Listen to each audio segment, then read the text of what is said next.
janganlah sampai kalian berbuat kezaliman di dalam bulan-bulan tersebut. Jamaah sekalian rahimani wa rahimakumullah, a'azani Allah wa iyyakum jami'an. Allah berpesan jangan sampai kita berbuat kezaliman di 4 bulan tersebut. Pertanyaannya, apakah kita sebagai seorang muslim boleh berbuat zalim di selain 4 bulan haram? Pertanyaannya tentu tidak, jawabannya tentu tidak boleh. Kapanpun seorang muslim dimanapun, sebagaimana sabda Nabi SAW, al muslimu man salimal muslimuna min lisanihi wa yadihi. Seorang muslim itu adalah yang orang-orang di sekitarnya selamat dari gangguan lisan dan tangannya, yaitu perilakunya.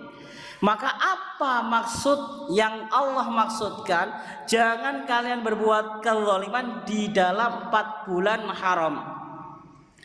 Seorang ahli tafsir yang terkenal, yang masyhur, yaitu Ibnu Katsir rahimahullah ta'ala menjelaskan bahwa ketika Allah berpesan kita tidak boleh berbuat kezaliman di 4 bulan haram tersebut adalah bahwa Allah benar-benar mewanti-wanti kepada kita agar kita waspada dari perbuatan zalim di 4 bulan haram, yang mana dosanya dilipat gandakan oleh Allah Subhanahu wa ta'ala. Jadi nilai dosa yang kita lakukan di 4 bulan haram itu berbeda dengan dosa di bulan yang lainnya. Maka Allah berpesan khusus jangan berbuat kezaliman di 4 bulan haram tersebut.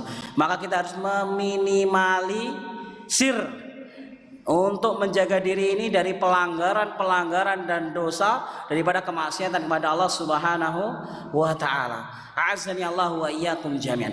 Namun ada kabar baiknya di situ dari penjelasan para sahabat dan para ulama bahwa begitu pula kebaikan dan amal soleh yang kita lakukan di 4 bulan haram itu juga akan dilipat gandakan oleh Allah Subhanahu wa ta'ala pahalanya. Masya Allah, kita bisa semangat ketika bulan Ramadan, karena di bulan Ramadan begitu banyaknya pahala yang Allah berikan kepada kita. Kemudian masuk bulan Syawal, diagramnya turun, mulai pelanggaran sampai nyaris turun. Maka kesempatan kita di bulan Dzulqa'dah, di bulan haram, kembali semangat meningkatkan iman dan takwa kita kepada Allah Subhanahu wa ta'ala. Azani Allah wa iyyakum jami'an. Kezaliman yang harus kita jauhi yang terbesar tentu adalah perbuatan kesyirikan. Inna syirka la dzulmun azim. Azani Allah wa iyyakum jami'an. Begitu pula kezaliman yang lainnya. Kita lanjutkan pelajaran kita, pelajaran sirah Nabi kita, pelajaran yang kita bahas setiap Kamis malam Jumat pertama setiap bulannya. Kita masih sampai pada poin yang paling menegangkan, yaitu detik-detik wafatnya Rasulullah Sallallahu Alaihi Wasallam. A'azzani Allah wa iyyakum jami'an. Terakhir kita membaca bab bagaimana Abu Bakar As-Siddiq radhiyallahu taala anhu menjadi imam salatnya kaum muslimin di saat Rasulullah SAW sakit. Kita lanjutkan bab pada malam hari yang berbahagia ini. Tasaddaqahu bima ladaihi. Syekh rahimallahu taala menyebutkan Rasulullah Sallallahu Alaihi Wasallam bersedekah apa-apa yang beliau miliki, yaitu di akhir-akhir hayat beliau Sallallahu Alaihi Wasallam. Dari judul ini saja, begitu Rasulullah SAW adalah benar-benar bagaimana ketika ditanyakan kepada Ummul Mukminin Aisyah radhiyallahu taala anha, bagaimana akhlaknya Nabi Sallallahu Alaihi Wasallam. Bagaimana jawaban Ummul Mukminin Aisyah radhiyallahu taala anha? Kana khuluquhul Quran.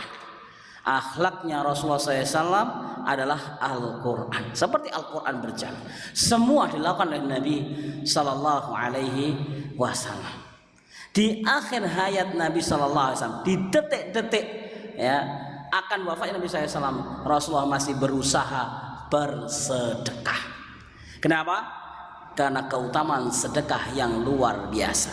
Bukankah kita ingat sebuah dari Allah Subhanahu wa taala berfirman mengisahkan tentang mereka yang sudah meninggal dunia, apa yang mereka katakan? Laula akhartu ila ajalin qarib, kalaulah aku diberi lagi waktu walaupun sebentar saja, Allah hidupkan kembali. Ketika mereka sudah merasakan alam setelah kematian, apa yang pertama dilakukan daripada amal soleh? Fa asaddaqa wa akum minas salihin. Aku akan bersedekah dan aku akan menjadi orang yang soleh. Azani Allah wa iyyakum jami'an. Karena begitu luar biasa daripada pahala sedekah. Ya Nabi sallallahu alaihi wasallam menyebutkan, idza matal insan in qata amaluhu illa min salas. Ketika anak seorang hamba dia meninggal dunia, maka dia tidak bisa beribadah yang menghasilkan pahala. Dia tidak bisa mendapatkan lagi pahala yang ia usahakan karena dia sudah meninggal. Tapi ada beberapa hal yang menjadikan pahala mengalir kepadanya. Apa kata Nabi SAW yang pertama? Sedekatin jariyah. Yang pertama adalah sedekah jariyah. Masya Allah, pembangunan masjid seperti ini, pembangunan sekolahan dan lain-lain sebagainya, pembiayaan kepada penuntut ilmu dan lain sebagainya, itu akan menjadikan pahala yang terus mengalir kepada mereka yang sudah meninggal dunia. Azani Allah wa iyyakum jami'an. Dan Nabi di akhir-akhiratnya masih melakukan sedekah. Sedekah harta terbaiknya Nabi sallallahu alaihi wasallam. Qala al-musannif rahimallahu taala wa yaumal ahadi a'taqan nabi sallallahu alaihi wasallam ghilmanahu.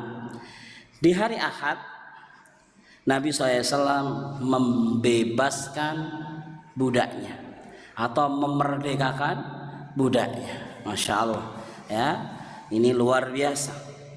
Wa tasaddaqa bi sab'ati dananira kanat indahu. Kemudian beliau mengeluarkan sedekahnya 7 dinar yang beliau miliki. Wa wahaba lil muslimina silahahu. Kemudian pun memberikan kepada kaum muslimin yang ada silahau, senjata-senjatanya. Jadi apa yang di rumah itu berharga, di akhir-akhir Nabi SAW udah disedekahkan. Karena apa? Nabi SAW bersabda, mana qasat min malin sadaqah. Tidaklah berkurang harta seseorang karena disedekahkan. Jadi ketika kita sedekah, justru itulah harta kita yang sebenarnya yang kita akan bawa setelah meninggal dunia. Wa ja'al lailu fa arsalat Aisyah radhiyallahu anha bimasabihaha ila imratin wa qalat aqtiri lana fi misbahina min aktikasiman. Wa kana dar'au sallallahu alaihi wasallam marhunatan inda yahudi bi 30 sa'an minas syair. Masya Allah, ini keadaan Rasulullah SAW di akhir hayatnya. Ummul Mukminin Aisyah radhiyallahu taala anha meminta kepada seorang wanita dan beliau berkata, yaitu Ummul Mukminin Aisyah, tuangkan kepadaku minyak untuk lampu keluarga kami.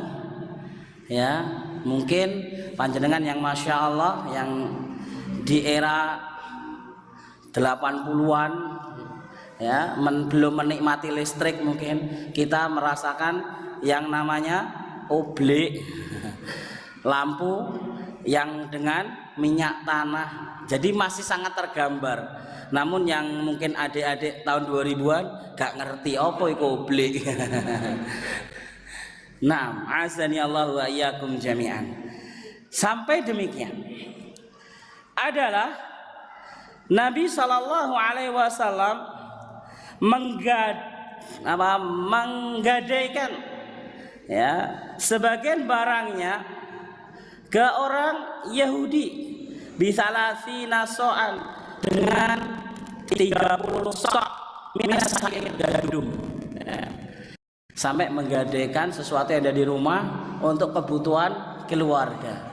Azani Allah wa iyyakum jami'an. Di sini ibrahnya adalah bahwa kita boleh bermuamalah ya dengan non muslim di dalam perkara-perkara yang baik, jual belinya hal-hal yang halal dan lain sebagainya. Atau di sini Nabi menggadaikan barangnya dan lain sebagainya. Azani Allah wa iyyakum jami'an. Akhiru yaumihi fid dunya. Detik-detik Rasulullah SAW di dunia ini semakin mengerucut, masya Allah ya. Walamma asbaha yaumal itsnain, ketika masuk pagi hari yaitu tepatnya hari Senin, wa kana yaumu naubati Aisyah, yang pada waktu itu adalah hari di mana waktu dan tempat giliran tempatnya Aisyah radhiyallahu taala anha ya. Walaupun sebelumnya kemarin sudah kita baca kisahnya ketika Rasulullah SAW mulai jatuh sakit sampai dipapah 2 orang, maka Rasulullah selalu menyebut Aisyah ya. Rasulullah ingin dekat dengan Aisyah, dan istri-istri Nabi SAW yang lain telah mengizinkan bahwa Rasulullah SAW tinggal di tempatnya atau rumahnya Aisyah radhiyallahu taala. Ini hari Senin memang waktunya di rumahnya Aisyah radhiyallahu taala anha. Wa qama Abu Bakrin yusalli bin nasi salatal fajri. Maka di subuh Senin itu ya Rasulullah tidak, karena penyakitnya sudah tambah berat, Rasulullah tidak mengimami sholat subuh.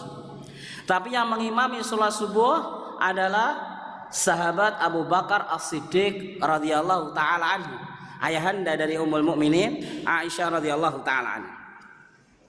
Kasyafa Rasulullah SAW satra hujrati Aisyah fa nadhara ilaihim.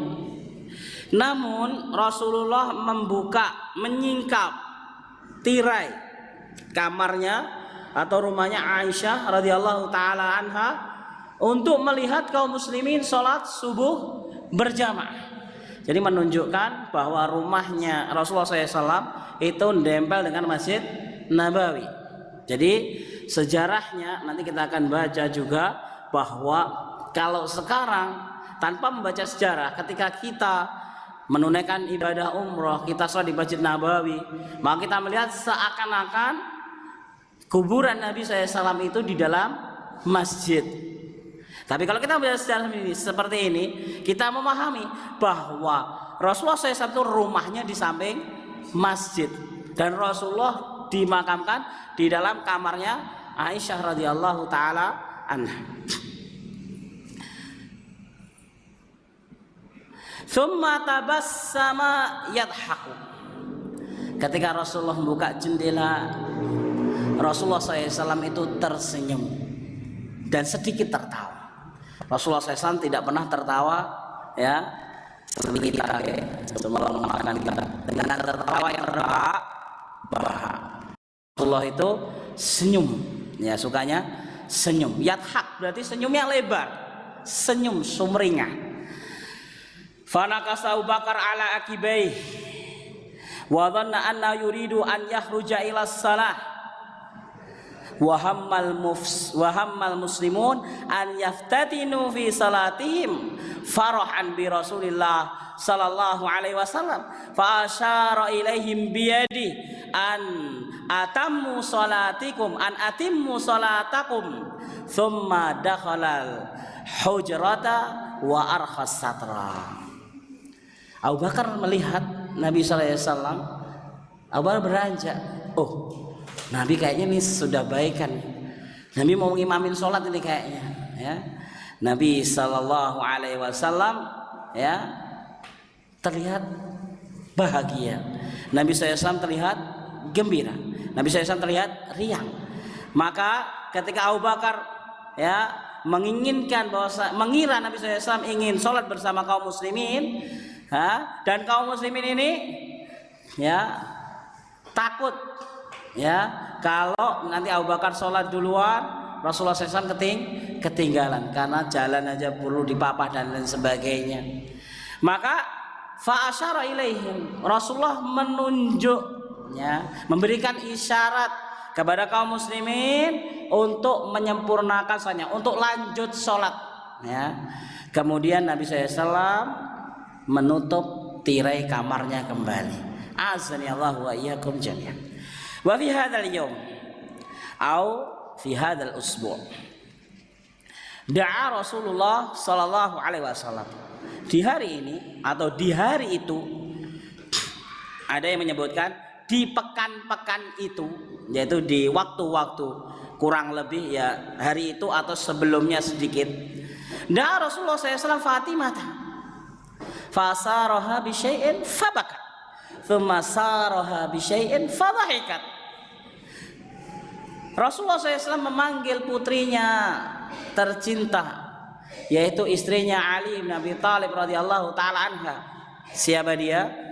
Fatimah bintu Rasulullah sallallahu alaihi wasallam.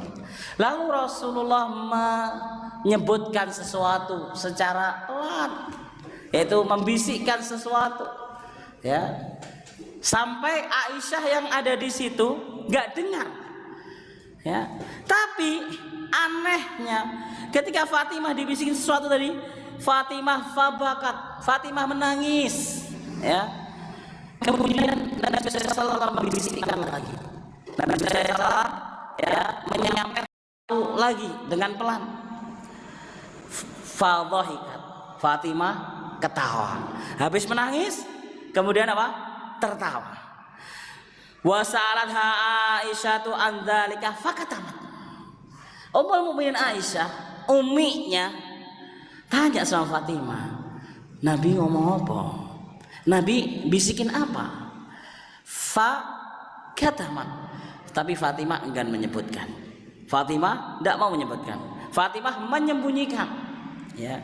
Hatta tuwfiya Rasulullah sallallahu alaihi wasallam fa akhbaratha annahu qala laha fil ula innahu yamutu fi maradi hadza fabakiyat wa qala laha fi tsaniyah innaha awwalu ahlihi yatba'uhu fadhahikat wa basyaraha aidan annaha sayyidatu nisa'il alamin. Ketika Rasulullah sudah wafat beberapa hari begitu, Fatimah ini ngaku sama Ummul Mukminin Aisyah radhiyallahu taala anha, kemarin ketika Rasulullah membisikkan aku nangis. Kemudian Rasulullah membisikkan lagi, aku ketawa. Itu yang pertama. Rasul menghabarkan bahwa sebentar lagi dia mau meninggal karena sakitnya. Maka Fatimah menangis ketika Rasulullah mengatakan demikian. Kemudian Rasulullah membisikkan lagi yang kedua, ketika aku tertawa, setelah menangis ketawa. Apa kata Fatimah? Innaha awwalu ahli yatba'uhu fadhahikan. Kamu itu keluargaku yang nyusul aku yang pertama. Jadi setelah meninggal Nabi SAW, yang nyusul yang pertama adalah Fatimah. Maka Fatimah tertawa, ya, dhahikan. Dan juga Nabi SAW telah memberikan kabar gembira yang menenangkan. Apa itu? Kata Nabi SAW, wa basyaraha aidan annaha sayyidatu nisa'il alamin. Bahwa Fatimah bintur Rasul adalah sayyidahnya wanita ya, di surga nanti ya. wanita yang mempunyai derajat yang tinggi di hadapan para wanita penduduk surga nantinya. Sayyidatu nisa'il alamin. Masya Allah, menjadi penduduk surga aja luar biasa. Ini jadi sayyidahnya. Dikasih kabar gembira oleh siapa? Rasulullah SAW. Maka Fatimah ketawa tadi, habis nangis ketawa. Nduk, yang pertama nyusul awakmu menjadi tuannya para wanita surga. Masya Allah. Maka ketawa Fatimah. Itu rahasia yang sempat disimpan ketika sebelum Rasulullah wafat, yang Ummul Mukminin Aisyah radhiyallahu taala anha melihat ketika Rasulullah membisikkan kepada putrinya Fatimah. Wa ra'at Fatimatu ma bi Rasulullah sallallahu alaihi wasallam min siddatil kar faqalat wa karbi abah faqala laisa ala abika karbun ba'dal yaum wada'al Hasan wal Husain faqabalahuma. Bahaya ya, kalau kurang cermat tulis saya sama, bacanya bisa 3 ya. Ada Ustaz Ilham tadi, Ustaz Ilham ya tak? Jadi kalau kita belajar bahasa Arab, Masya Allah ya teman-teman Munawarah, sergap belajar bahasa Arab. Saya dengar ada majelis bahasa Arab, ada qabila, ada qabbala. Tulisannya sami, qaf ba lam. Nggih lek mboten hati-hati bahaya. Kalau qabila itu bertemu, kalau qabbala mencium. Nah, salah baca bahaya. Sitoke ketemu tok, sitoke ngambung gitu. Pengennya belajar bahasa Arab, laqad qabil tuha. Ya kan biasanya yang baru nikah masih ingat nggih, qabil tu nikah haha. Maksudnya napa? Saya terima gitu. Saya temui, saya terima sama aja nggih. Saya terima nikahnya qabil tu. Qabila. Yang qabbala saya cium. Wong durung-durung wis qabbal tuha, wis tak ambung lho, bahaya nggih. Qabil tu dulu baru qabbal tu nggih. Semoga yang pengen qabbal tu dimudahkan qabil tu nggih. Masya Allah.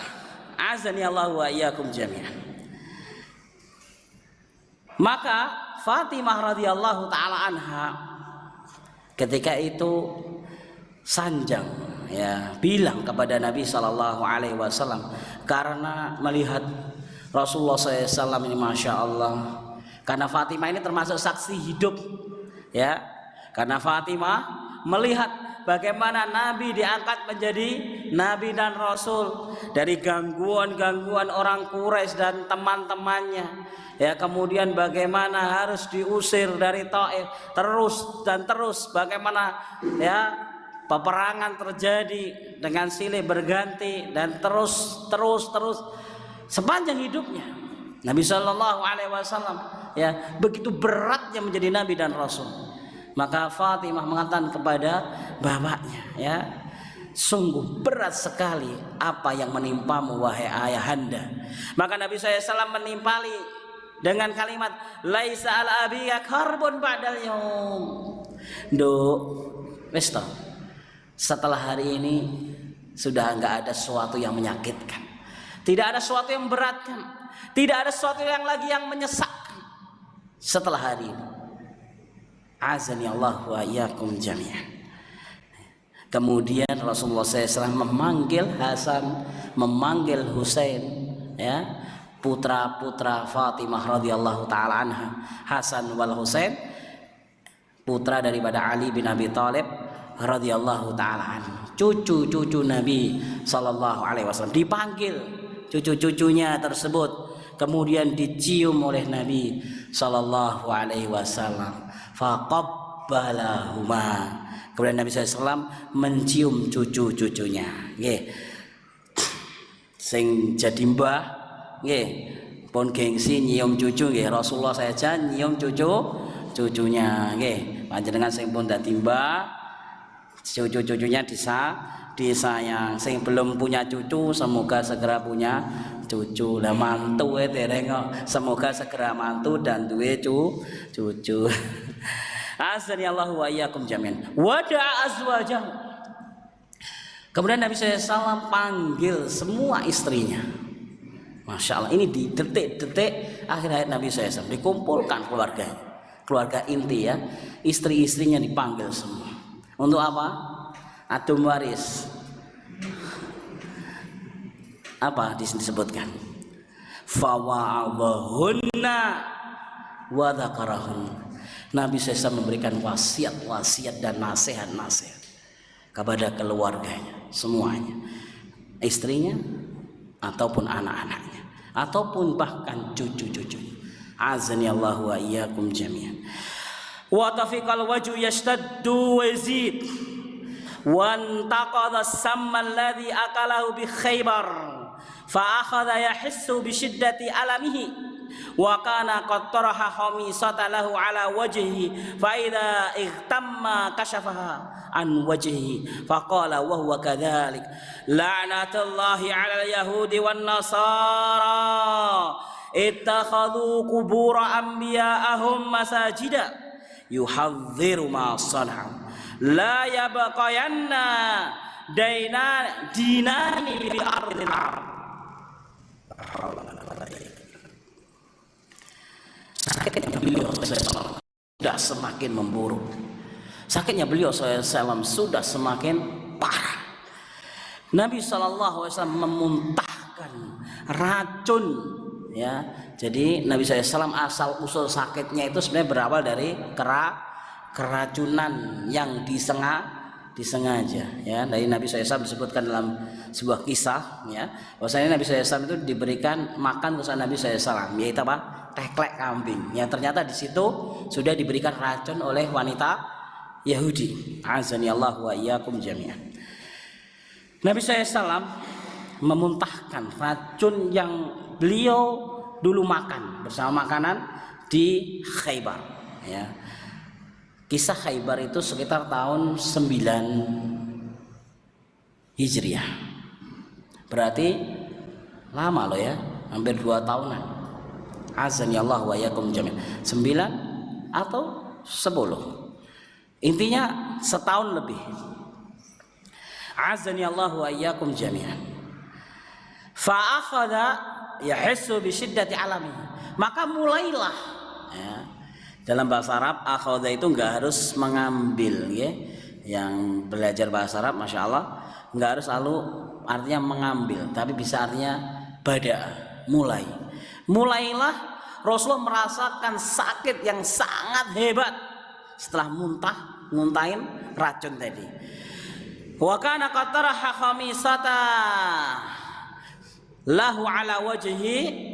Maka Nabi Shallallahu Alaihi Wasallam menutup wajahnya dengan kain karena sakit ya, nggak tahu ya meringis atau bagaimana, ditutup mukanya oleh Nabi SAW dengan kain karena menahan sakit ya. Ketika ya sudah payah capek nutup ini saking sakitnya, maka beliau membuka lagi kain tersebut, kasyafaha an wajhi, membuka dari wajahnya. Faqala wa huwa kadzalik. Dalam merasakan sakitnya yang luar biasa, di detik-detik wafat beliau sallallahu alaihi wasallam, beliau masih berpesan untuk umat. Apa itu kata beliau? La'natullahi 'alal yahud wan nasara ittakhadhu qubur anbiya'ihim masajida yuhadziru ma sana'u. Allah melaknat orang Yahudi dan Nasara. Karena apa? Jadi laknatnya Allah bukan tanpa alasan, tapi ada alasan yang harus digarisbawahi dan diperhatikan. Ini disampaikan oleh Nabi SAW, jangan sampai nanti sepeninggal Nabi SAW itu terjadi kepada kaum muslimin. Jadi ada hubungannya ya, yaitu tentang apa? Mereka orang Yahudi dan Nasrani yang sampai Allah abadikan di dalam Al-Quran, bahkan di surat Al-Fatihah Allah menyebut sebagai ghairil maghdubi alaihim waladhdallin. Ketika kita minta hidayah kepada Allah, ihdinas siratal mustaqim, ya Allah berikanlah kepada kami jalan yang lurus. Jalan yang lurus adalah siratal ladzina an'amta alaihim, jalan yang engkau berikan kenikmatan pada mereka. Ghairil maghdubi, bukan jalan yang engkau murkai, dan bukan jalan mereka yang tersesat. Para ulama menjelaskan al-maghdubhum al-yahud, al-dhalinhum an-nasara.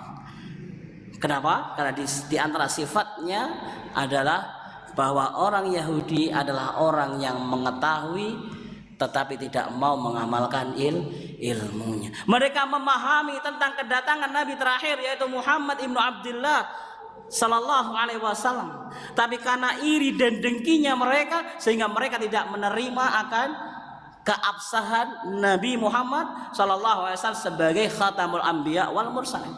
Padahal mereka memahami dan mengerti bahwa Nabi Muhammad adalah nabi terakhir yang Allah utus di muka bumi. Adapun ad-dhalin, kenapa dinamakan tersesat?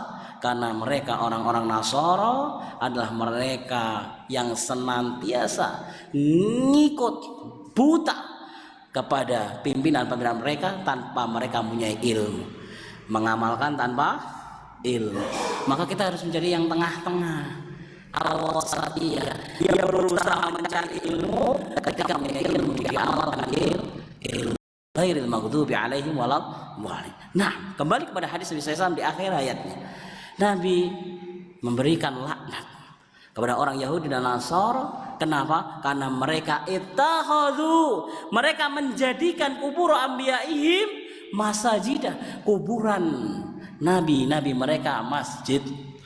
Maksudnya apa? Mereka beribadah kepada nabi-nabi mereka, diagungkan nabi mereka dengan dijadikan kuburan mereka masjid, yaitu tempat beribadah. Nabi menyampaikan ini, yuhadziru ma sana'u, memberikan peringatan keras kepada kaum muslimin, ojo koyok mereka. Aku ki nabi, lek aku nanti wafat, ojo dijadikan kuburanku sebagai masjid, ojo beribadah kepadaku, karena beribadah hanya kepada Allah Subhanahu wa taala. Itu maksud Nabi sallallahu alaihi wasallam. La yabqayanna dinani bi ardil arab. Anak tadi hampir kepleset, Masya Allah. Rabbi shrah li sadri wa yassir li amri wahlul 'uqdatam min lisani yafqahu qawli. Kata Nabi SAW, la yabqayanna dinani bi ardil arab. Tidak akan tersisa lagi dua agama tersebut di bumi Arab, yaitu Nasrani dan Yahudi. Ini sumpah Nabi SAW. Ya, bahaya kalau tadi saya sempat terpleset tadi membaca Dainani. Tulisannya sama, Dainon. Masya Allah, ini pentingnya belajar bahasa Arab. Kalau tadi Qabila dengan Qabbala, kalau di sini Dainon sama Dinon. Kalau Dainon itu utang, lek Dinon agama, ya toh, tulisannya sama, dal ya nun, dainon sama dinon, ya, dainon dinon agama. Pokoknya dinani bi ardil Arab, tidak akan tersisa lagi dua agama tersebut, Yahudi dan Nasrani, di bumi Arab. Ya, azani Allah wa iyyakum jami'an. Ini berkenaan dengan apa? Menjadikan kuburan para nabi sebagai masjid. Maka Nabi SAW di akhir ayatnya masih memberikan nasihat dan wasiat kepada kita semua tentang masalah kesyirikan. Azani Allah wa iyyakum jami'an. Dan momentum yang luar biasa pembahasan ini, ya, alhamdulillah, ya, hari Senin yang lalu kebetulan dari Al Munawwarah tidak ada utusan yang ke Surabaya, ya. Jadi kita ada daurah bersama Syekh Sindi hafizahullah taala, ulama Madinah, membahas tentang kesyirikan. Seringkasnya pertemuannya dari pagi, sore sampai malam, ya. Tapi saya ringkas cuma 2 menit. Ringkasnya di antara nasihat beliau, setidaknya kita memahami syirik itu ada 3 hal yang harus menjadikan kita benci kepada kesyirikan. Yang pertama, bahwasanya kesyirikan kita kepada Allah Subhanahu wa taala itu adalah kejelekan yang paling nyata yang kita lakukan.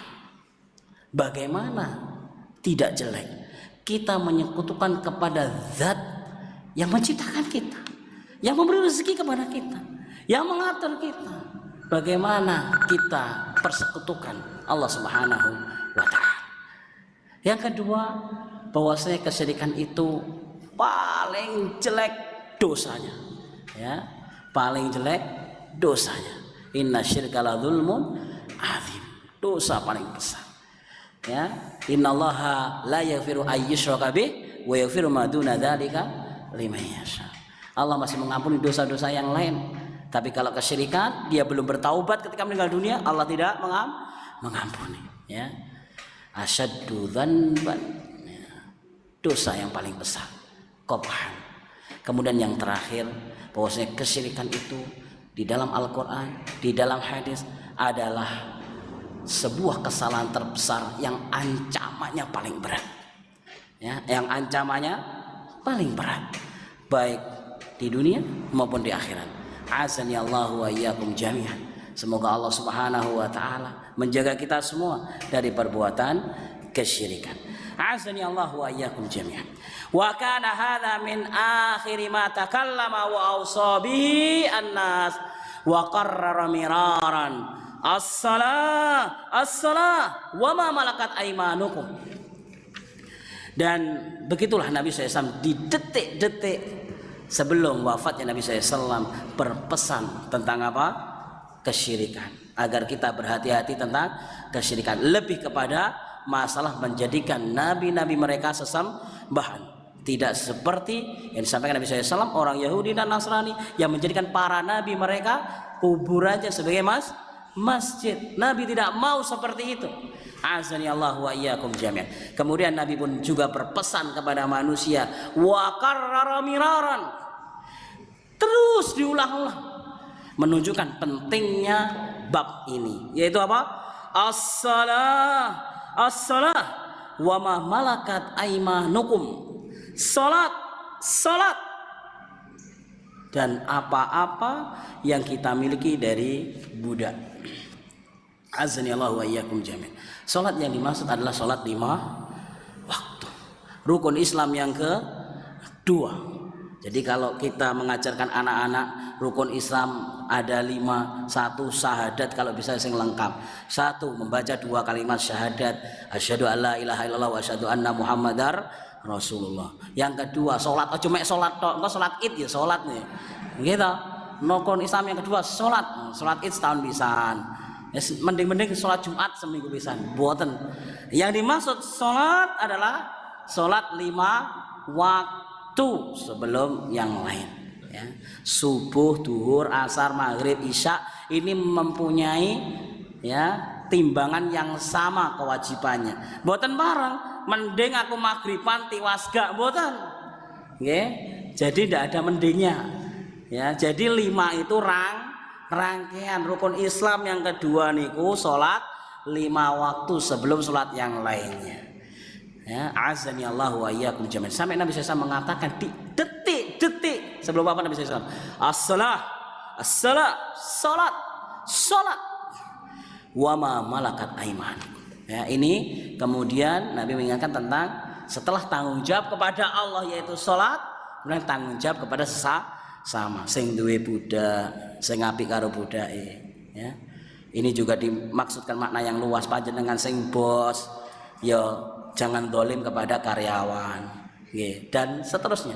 Kita yang seorang ayah, kepala keluarga, jangan dolim kepada anak dan istri. Lebih luas. Jadi hubungan kepada Allah yaitu sholat, dan hubungan kepada sama manusia. Semoga Allah Subhanahu wa taala memberikan keistiqomahan kepada kita semuanya, terlebih kita berada di bulan haram yaitu bulan Dzulqa'dah. Semoga Allah Subhanahu wa taala kuatkan kita untuk terus beramal soleh dan meningkatkan ketakwaan kepada Allah Subhanahu wa taala.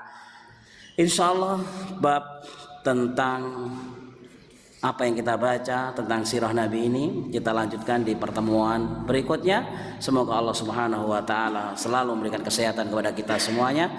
Al-afu minkum katsiran, idza asabtu fa hadza min Allah wa idza akhtatu fa hadza min jahli wa minasyaitan. Aqulu qawli hadza subhanakallahumma wa bihamdika asyhadu an la ilaha illa anta astaghfiruka wa atubu ilaik. Wa akhiru da'wana alhamdulillahi rabbil alamin. Wabillahi taufiq wal hidayah war ridha wal inayah. Wassalamu alaikum warahmatullahi wabarakatuh.